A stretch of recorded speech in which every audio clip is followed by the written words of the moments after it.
पूर्ण भारत के छात्रगण आ गए। सुनील जी खाटी बिहारी आ गए हो। सुनील जी खाटी बिहारी आरे रधिया गीतिया आरतिया सब पहुंचो। दिनेशमा रमेशमा सब पहुंचो। नाउ सुनील जी खाटी Bihari came on the black board and be ready.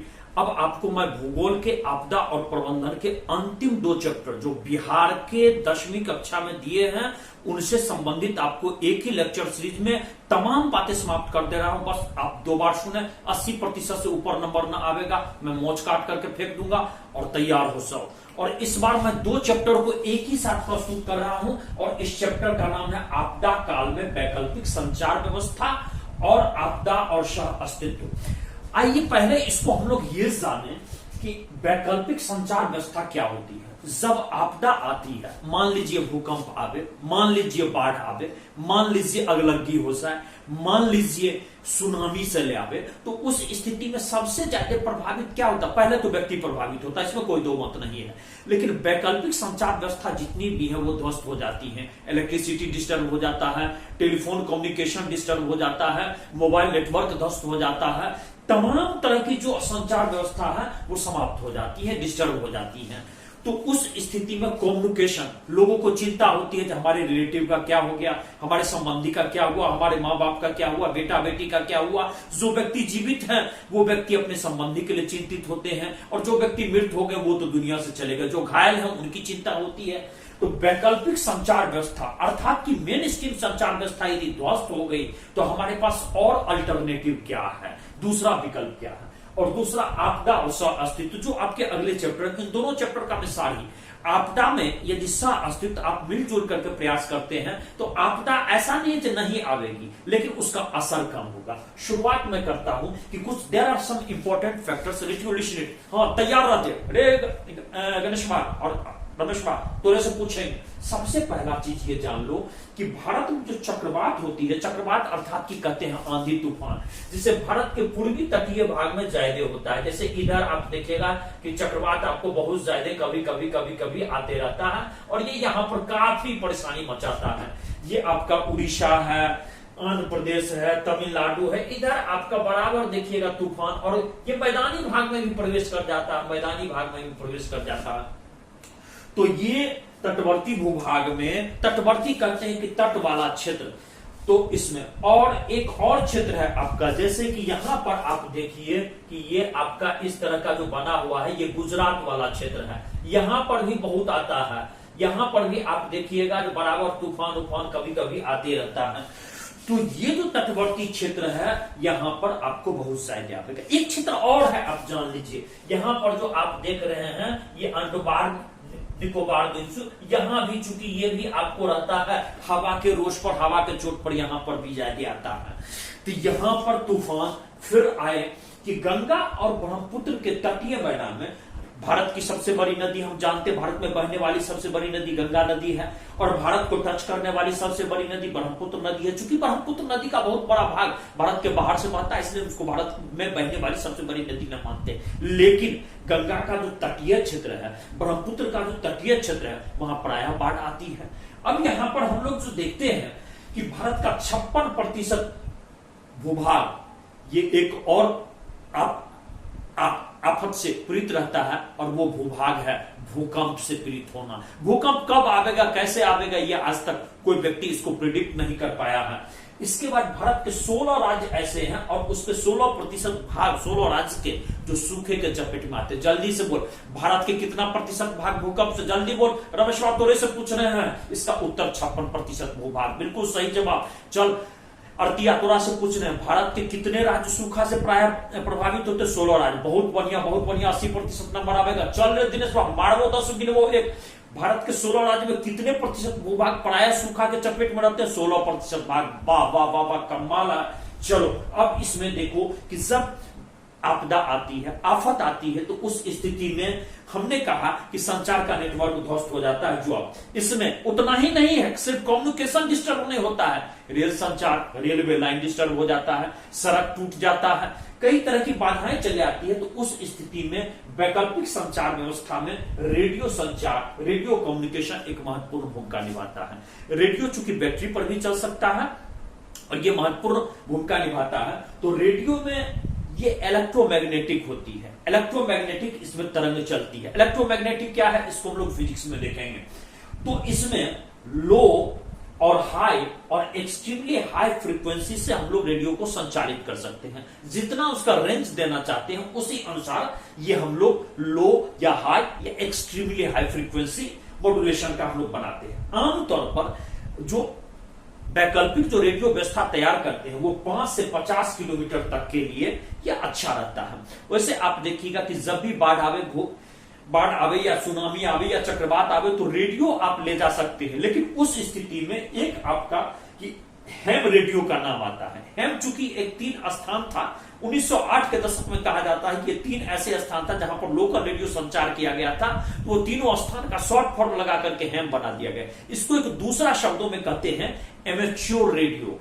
Amateur radio माने कि आप इसका व्यावसायिक उपयोग नहीं कर रहे हैं, आप इसका किसी कल्याणकारी उपयोग में कर रहे हैं और ये लोग हॉबी के दृष्टिकोण से इसका उपयोग करते हैं। तो हैम रेडियो, इसको एमेच्योर रेडियो भी कहा जाता है। इसके लिए इंफ्रास्ट्रक्चर मींस की आधारभूत संरचना जो चीज चाहिए वो बहुत कम की जरूरत। बड़ा रेडियो स्टेशन स्थापित करना ये सामान्य बात नहीं, ये सरकार के स्तर पर होता है या बहुत ज्यादा इन्वेस्टमेंट होता है।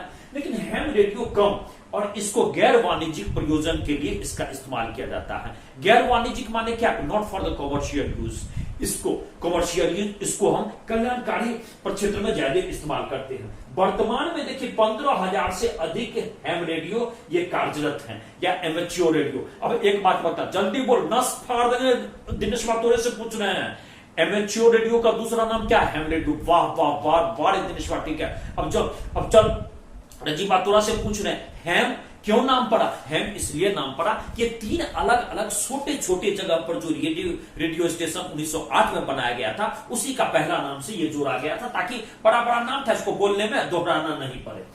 अब भारत में धीरे धीरे हैम रेडियो का प्रयोग बढ़ता चला गया। लोग हॉबी से भी, कुछ ऐसे युवा ऊर्जावान युवक होते हैं जो हॉबी के रूप में डेवलप कर लेते हैं। हॉबी के उनको इलेक्ट्रॉनिक क्षेत्र में आनंद आता है। बहुत सारे ऐसे युवक को आप देखिएगा जिसको इलेक्ट्रॉनिक क्षेत्र में, कुछ तो ऐसे देखते हैं बच्चा के देख रहा मोबाइल में बड़ा मन लगता है। मोबाइल में मत जाए देखो ना, जाए फेसबुक का व्हाट्सएप पर रहेगा तो गेल ही बेटा, जैसे ट्रक में ट्रैक्टर में लिखा रहता है लटक ले तो गेली बेटा, तो जायदे मोबाइल आ जायदे व्हाट्सएप और फेसबुक देखेगा तो बेटा तू गेली तो तुमको अच्छा नंबर नहीं आवेगा। जीवन में तुम जो ऊंचाई पर पहुंचना चाहिए वो नहीं पहुंचोगे। हमने तो देखा है कई आईआईटी और मेडिकल की तैयारी करने वाले वो व्हाट्सएप और फेसबुक को अपने मोबाइल से इसको परमानेंट के लिए डिलीट ही कर देते हैं। आओ तुम भी डिलीट कर दोगे। तो हैम रेडियो में क्या होता है कि ये बहुत सारे युवक हॉबी के रूप में, और हैम रेडियो में सूक्ष्म तरंग वाला सैटेलाइट का भी इस्तेमाल प्रायः इसमें किया जाता है। और हैम रेडियो में जैसे प्राकृतिक आपदा आ गया तो उस स्थिति में वैकल्पिक संचार व्यवस्था ये किया जाता है, जैसे कि 5 से 50 किलोमीटर की दूरी रेंज में कि कहां पर किस तरह क्या प्रभाव है, कहां पर पानी का करंट है, कहां पर क्या स्थिति है, कहां पर कौन लोग खतरे में फंसे हुए हैं, कैसे उनको बचाया जाना चाहिए, आपके संबंधी सुरक्षित है कि नहीं, तो ये सब चीज इसमें आते हैं।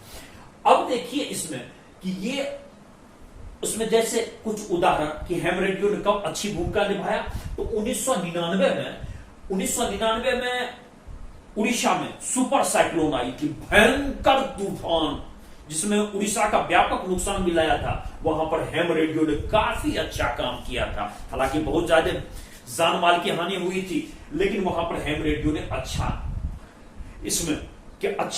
उसने बहुत अच्छा वैकल्पिक संचार व्यवस्था का एक नमूना पेश किया था। और देखिए कि उपग्रह संचार व्यवस्था, उपग्रह कहते हैं सैटेलाइट, तूफान हो, बारिश हो, सुनामी हो, ये सब धरती पर या वायुमंडल के पहले स्तर में होता है जिसको हम लोग क्षोभ मंडल कहते हैं। अंतरिक्ष आपका चयन से, वहां पर आपका वायुमंडल तो है नहीं, तो वहां पर अंतरिक्ष में उपग्रह इसको कहते हैं सैटेलाइट प्रक्षेपित करते हैं। बार बार आप सुनते होइएगा टेलीविजन के या रेडियो के माध्यम से या पेपर में पढ़ते होगा सैटेलाइट का प्रक्षेपण किया गया, आईआरएस रिमोट सेंसिंग सैटेलाइट का प्रक्षेपण किया गया। तो ये जो उपग्रह का प्रक्षेपण किया जाता है, इससे पृथ्वी का प्राकृतिक उपग्रह हम जानते हैं कि चंद्रमा है। जल्दी बोल रजिया तोरे से पूछ रहे हैं, मारबो 10 गिनबो 1। हाँ, पृथ्वी का प्राकृतिक एकमात्र उपग्रह ये है चंद्रमा। लेकिन कृत्रिम उपग्रह हम छोड़ सकते हैं और इसका जो उपयोग हम लोग करते हैं, जैसे कि इनसेट आपने नाम सुना होगा। इनसेट IN से इंडियन, SAT से satellite, Indian national satellite, I से इंडियन, N से नेशनल और SAT से सैटेलाइट, I से इंडियन, N से नेशनल, S और SAT से सैटेलाइट। इसका जो उपयोग करते हैं वो हम लोग जैसे कि आपदा संबंधी, मौसम विज्ञान, इन सब से संबंधित हम इसका प्रयोग करते हैं। अब चलिए इंडियन रिमोट सेंसिंग सैटेलाइट, इसको शॉर्ट फॉर्म में कहते हैं IRS। What is the full form of IRS? Indian remote sensing satellite. This is the full form of IRS। इसका प्रयोग जो करते हैं वो इसका प्रयोग हम लोग करते हैं संसाधन के खोज में, कि कहां पर किसके नीचे कच्चा तेल है, किसके नीचे कौन सा है, सोना है कि चांदी है कि कोयला है, एक मोटा मोटी डाटा, क्योंकि उससे ये पता चलता है कि एक खास तरह की, उसमें कह सकते हैं कि एक तरह का एक इलेक्ट्रोमैग्नेटिक वेव छोड़ा जाता है और वो जो रिटर्न होता है उसकी स्टडी करके पता किया जाता है। इट मे बी ट्रू और it may not be true, but it is very helping nature, लेकिन ये बहुत हेल्प करता है। इसके बाद आइए कि संचार उपग्रह जो देखते हैं, सैटेलाइट संचार उपग्रह के पर्पज से जो छोड़ा जाता है, इसमें कॉमसेट्स और सेटकॉम्स और सेटफोन, ये आप नाम सुने होइएगा। इसका उपयोग क्या होता है कि इसमें ट्रांसपॉन्डर लगे होते हैं। आप देखिएगा कि जब आपका सैटेलाइट छोड़ा जाता है तो उसमें क्या है, इतने उसमें 36 सी ट्रांसपॉन्डर है, 70 ये आपका उसमें ट्रांसपॉन्डर लगे। अलग अलग देश पर भी अब भारत छोड़ने लगा, भारत इतना विकसित हो चुका है, तो उसका क्या है कि ये डेटा कलेक्ट करता है और फिर टीवी इमेज या कुछ ट्रांसमिशन को पकड़ करके अब फिर से उसको प्रसारित करता है। एक बात बतलाइए, मान लीजिए ऑस्ट्रेलिया में क्रिकेट मैच चल रहा है और फिर ऑस्ट्रेलिया में क्रिकेट मैच चल रहा है और वहां से क्रिकेट मैच को आप अपनी टीवी पर कैसे देख लेते हैं? तो वहां का क्रिकेट मैच का पहले उसको कैमरा से रिकॉर्ड करके और फिर उसको जहां पर वहां का जो प्रसारण केंद्र है वहां भेजा जाता है, वो सैटेलाइट पर भेजता है, सैटेलाइट फिर उसको रिकॉर्ड करके फिर आपके जो ट्रांसमिशन केंद्र है और आपका जो केंद्र है वहां भेजता है और वहां से फिर आपको आपके एंटीना के माध्यम से आपको मिलता है। अब तो टाटा स्काई का छतरी देखते होइएगा, उसके माध्यम से आपके सेट टॉप बॉक्स में आता है और फिर आपको टीवी पर मिलता है। और ये पलक झपकते ये काम होता है, पलक झपकते आप प्रकाश की गति के आप कह सकते हैं कि उसके उस गति के अनुसार काम होता है कि वहां पर यदि बैट्समैन ने 6 मारा तो आपको पलक झपकते यहां खबर मिल जाती है, बैट्समैन ने 6 मारा और आप नाचने लगते हैं। तो ये जो आपने देखा कि ये उपग्रह प्रणाली जो है ये बहुत ही उपयोगी है, और चूंकि उपग्रह प्रणाली ये उतनी ये ऊपर में अंतरिक्ष में होती है तो ये उतना प्रभावित नहीं होती है। अब हम लोग आते हैं कि उपग्रह प्रणाली से साफ और विश्वसनीय डेटा हमको प्राप्त हो जाता है, लेकिन ये भी कभी कभी डिस्टर्ब हो जाती है। जैसे कि आप देखिएगा कि टाटा स्काई है, जैसे आप टेलीविजन देखते हैं, मौसम खराब है, बादल लगी हुई है, तूफान आ गए, तो ये भी डिस्टर्ब रहता है, आपका मोबाइल भी काम नहीं करता है, तो वहां पर हैम रेडियो बहुत ही उपयोगी होता है। इसके बाद आइए कि पोर्टेबल एक सैटेलाइट फोन होता है या पोर्टेबल उपग्रह फोन, ये आपदा प्रबंधन के लिए आजकल बड़ा उपयोगी भूमिका निभाती है। राज्य या जिला स्तरीय आपदा प्रबंधन को ये सैटेलाइट फोन दी जाती है। हमें एक बार याद है कि बहुत पहले बीबीसी चला करती थी, रेडियो पर आती थी, तो बीबीसी के पत्रकार ने एक बार उससे हमके वार्तालाप का मैंने एक प्रश्न पूछना चाहा था, बीबीसी पत्रकार ने सैटेलाइट फोन के ही माध्यम से हमसे कांटेक्ट स्थापित किए थे और उस दिन भीषणतम तूफान आ रही थी, भीषणतम आपको बारिश हो रही थी, लेकिन फिर भी सैटेलाइट फोन काम किया और आसानी से वो काम और हमारा उनसे वार्तालाप हो पाया और मैं प्रश्न भी पूछ पाया उनसे और उसका जवाब भी मुझे मिल पाया। तो सैटेलाइट फोन महंगी फोन होती है और इसका दाम ज्यादा होता है, लेकिन ये आपको नीचे के नेटवर्क और टावर से ये नहीं जुड़ा होता है, ये सीधा सैटेलाइट से जुड़ा होता है, इसलिए ये आंधी तूफान में भी ये काम करता है। आमतौर पर सैटेलाइट देखिएगा जो आपको या तो बड़े बड़े क्षेत्र में काम कर रहे हैं या अभी तो इसे बोलना नहीं चाहिए, कुछ आतंकवादी भी सैटेलाइट फोन का इस्तेमाल करते रहते हैं, ये दुर्भाग्यपूर्ण है, ऐसा नहीं होनी चाहिए। तो उस पोर्टेबल उपग्रह फोन या सैटेलाइट फोन ये अत्यंत ही उपयोगी है, इसमें आपको कम्युनिकेशन डिस्टर्ब भी हो गया तब भी वो काम करते रहता है, लेकिन ये महंगा है, सब लोगों के लिए संभव नहीं। अब आता है कि हमने संक्षेप में जाना कि हैम रेडियो और आपका उपग्रह में आपका Indian national satellite, IRS satellite, ये आपका बहुत ही काम का चीज है। इसके बाद सैटेलाइट फोन बहुत काम का चीज है, रेडियो बहुत काम का चीज है। रेडियो से आप बैटरी पे भी इस्तेमाल कर सकते हैं, और हैम रेडियो तो आप जनरेटर और बैटरी से भी संचालित कर सकते हैं, और कुछ युवक ऐसा संचालित करते भी हैं। बहुत कम खर्चा में हैम रेडियो चलाया जा सकता है। अब आते हैं आपदा और सह अस्तित्व क्या चीज है। देखिए, आपदा आती है, आफत आती है, चाहे बाढ़ हो, भूकंप हो, तूफान हो, या जलजला हो, या कोई चीज सुनामी हो। उस स्थिति में यदि लोग मिलजुल करके काम करें, धर्म, जाति, दुश्मनी, विभेद, इन सबको हटा दे, एक दूसरे की मदद करे, उसको कहते हैं सह अस्तित्व। सह अस्तित्व कहते हैं, सह मीन्स साथ साथ, अस्तित्व मीन्स जीने की कला को अख्तियार करना। तो ये निश्चित ही आप देखिएगा कि जब गांव में आग लग जाता है तो दुश्मन भी गले मिल जाते हैं, माने गले तो नहीं मिलते बल्कि उस समस्या से निपटने में लग जाते हैं। बाढ़ चला आता है तो एक दूसरे का पड़ोस में रहने वाला व्यक्ति यदि उसके बीच खराब संबंध भी है तो वो उसमें एक हो जाता है, और ये अच्छी चीज है सह अस्तित्व में। अब सह अस्तित्व में पंचायत के जो मुखिया हैं, सरपंच हैं, वार्ड मेंबर हैं, पंचायत प्रतिनिधि और भी हैं, पंचायत प्रमुख हैं, या एनसीसी हो या अन्य स्वयंसेवी संस्था हो, सबको मिलजुल जाना चाहिए। और जितने भी विभेद हैं, चाहे किसी भी स्तर पर हो, व्यक्तिगत स्तर पर हो, समाज के स्तर पर हो, जाति के स्तर पर हो, धर्म के स्तर पर हो, सबको भूल करके और उसमें आपदा के निपटने के लिए होना चाहिए।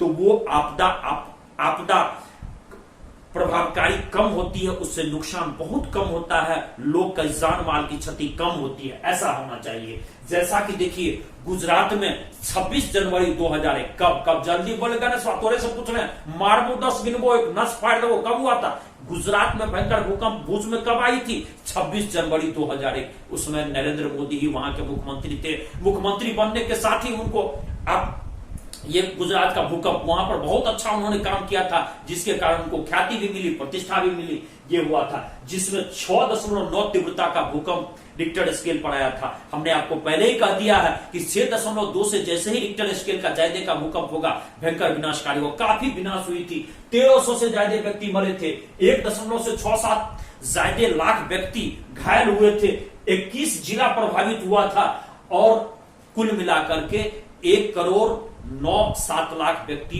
प्रभावित हुए थे इस भूकंप से। लेकिन इस समय जो सरकार के स्तर पर, लोकल स्तर पर, ग्रामीण स्तर पर, इन सब का जो सहयोग मिला, पंचायत के स्तर पर, जो कि अभी स्मरणीय है। और आज भुज एक वेल डेवलप्ड क्षेत्र में है। आज जहां पर आपको पता तक नहीं चलेगा, जो अब जाइएगा गुजरात के उस क्षेत्र में, और वहीं पर मोदी जी की प्रथम बार प्रशासनिक जो अनुभव है, इसी के कारण आज देखिएगा कि आज कोरोना में भी मोदी जी बिल्कुल स्थिर हैं, और इस विपदा से भी वो निपट रहे हैं।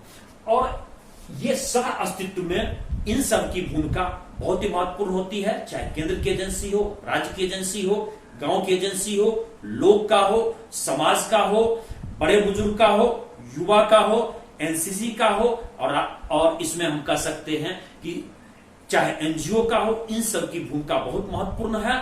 और एक दूसरे की यदि कोऑपरेटिव भावना से यदि जुटेंगे और उनका मदद करेंगे तो कोई भी आपदा को ऐसा तो हम कर सकते हैं कि उसका जान माल का नुकसान का प्रभाव बहुत हद तक कम कर सकते हैं। और सह अस्तित्व यदि रखा जाए, सही सोच के साथ, सही प्रेम और सद्भावना के साथ, यदि एक दूसरे के साथ विपत्ति का मुकाबला किया जाए तो विपत्ति रहती ही नहीं है, और विपत्ति में भी एक बहुत अच्छा अनुभव मिलता है।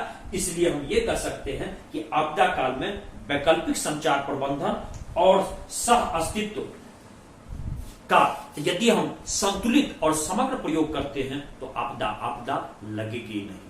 इसी के साथ मैं सुनील जी खाटी बिहारी आपसे यही विदा ले रहा हूं। और इस बीच के कोरोना के काल में थोड़ा सा मैं इस कोरोना के पूर्व के काल में कुछ दिन तक मैं आपको वीडियो नहीं दे पा रहा था, लेकिन अब मैं आपको नियमित दूंगा, रेगुलर दूंगा, क्योंकि वैसे भी कोरोना के काल में कोचिंग इंस्टीट्यूट बंद ही हो चुकी है। लेकिन मैं छात्रों का मैं आपको वचन देता हूं कि आपका पढ़ाई डिस्टर्ब नहीं होता। अरे भैया, अब आपसे अंत में एक ही आग्रह करना चाहता हूं, अरे सुनील जी खाटी बिहारी यूट्यूब चैनल तुम्हारा अपना चैनल है, 1 रुपया नहीं लगता, ठन्नी नहीं लगता, अरे इसको सब्सक्राइब करो यार, अपने मित्रों को बतलाओ। और अपन जितने दोस्त यार बा ओकरा बताओ हो, अरे तोहार के अपन चैनल यार एकरा लाइक करा, कमेंट करा, शेयर करा और एकरा सब्सक्राइब पहले करा। जय बिहार जय भारत।